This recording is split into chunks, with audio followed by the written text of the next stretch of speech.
Oke, mari kita mulai bahasan kita kali ini. Ada satu prinsip nih yang penting banget dari materi yang Anda bagikan. Pembaharuan diri yang seimbang. Sumbernya menyebut mengasah gergaji, ya. Kebiasaan ketujuh itu. Intinya soal merawat aset kita yang paling utama, diri sendiri. Langsung kepikiran analogi angsa dan telur emas itu kan? Kalau angsanya nggak dirawat, ya udah nggak ada telur emas lagi. Kemampuan produksi versus produksi. Persis. Dan ini bukan sekedar istirahat pasif gitu ya, tapi pembaharuan yang aktif. Terstruktur malah. Ada 4 area penting. Fisik, spiritual, mental, dan sosial atau emosional. Dan sumbernya menekankan banget kalau keempat ini saling kait. Kalau satu diabaikan, yang lain kena imbasnya. Oh, jadi kayak domino gitu ya? Bisa dibilang gitu. Mirip di organisasi lah.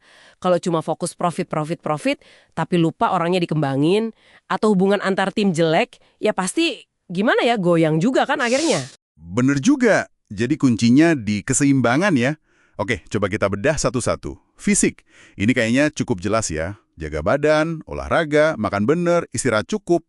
Betul, dasar banget tapi sering disepelekan. Nah, yang kedua, spiritual.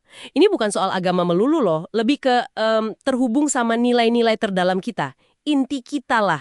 Sumber Anda menyebutnya inti kepemimpinan pribadi. Inti kepemimpinan pribadi. Kenapa sepenting itu ya, dimensi spiritual ini? Karena ini kompas kita. Sumbernya bilang, ini soal memperjelas apa sih yang paling penting buat kita, terus komit sama nilai itu. Tanpa ini, ya gampang banget kita kebawa arus, nggak punya pegangan kuat. Gitu. Oke. Jadi kayak fondasi ya. Terus, mental? Nah, mental ini soal asah otak terus-menerus. Jangan sampai tumpul. Bisa lewat belajar hal baru, baca buku bagus, nulis, merencanakan sesuatu. Pokoknya aktivitas yang menstimulasi pikiran. Sip. Fisik, spiritual, mental, terakhir sosial emosional. Katanya ini nyambung ke kebiasaan 4, 5, dan 6 ya. Gimana tuh hubungannya? Iya, nyambung banget. Ingat kan, kebiasaan 4 itu menang-menang. Kebiasaan 5, mengerti dulu baru dimengerti, komunikasi empatik, dan kebiasaan 6 itu sinergi, kerjasama kreatif.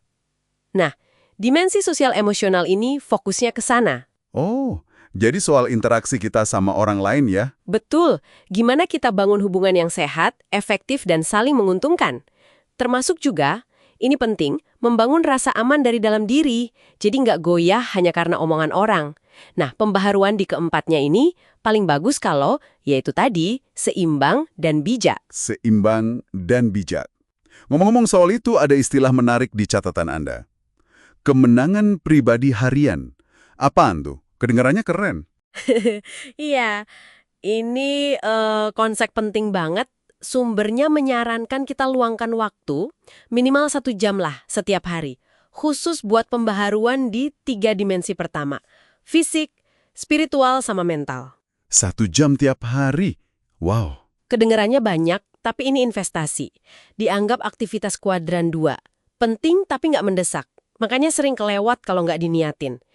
Dengan rutin melakukan ini, kita kayak membangun fondasi karakter yang kokoh, yang berpusat pada prinsip. Gitu. Oke. 1 jam sebagai investasi ke angsa kita ya. Masuk akal. Dan ini bukan sesuatu yang sekali jadi terus selesai kan? Pasti ada prosesnya. Tepat sekali. Nggak statis, sumbernya pakai gambaran bagus. Spiral menanjak. Jadi proses asah gergaji ini bawa kita naik terus, belajar, komitmen, terus belajar lagi di level lebih tinggi. Bukan muter-muter di tempat yang sama. Spiral menanjak.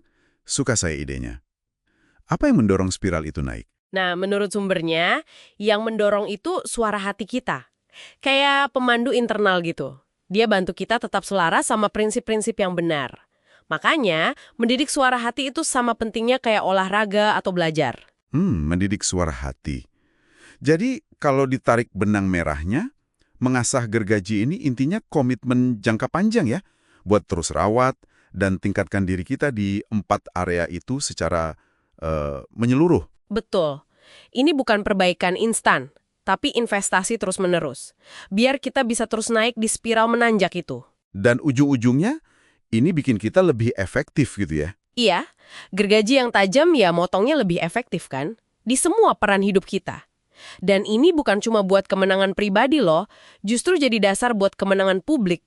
Interaksi kita sama orang lain jadi lebih baik kalau diri kita sendiri kokoh. Oke, benar-benar jadi fondasi ya.